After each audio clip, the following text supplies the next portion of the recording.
I'm unable to function as a normal person because of all this excess weight. And it makes me feel depressed, unwanted, it makes me feel embarrassed, it makes me anxiety ridden.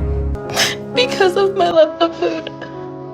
My whole life revolves around food.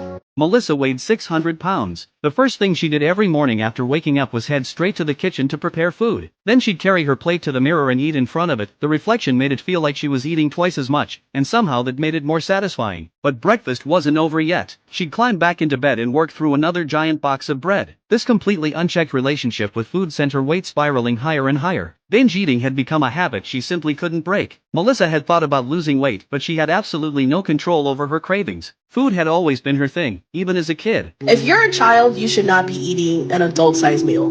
But I learned eating is good.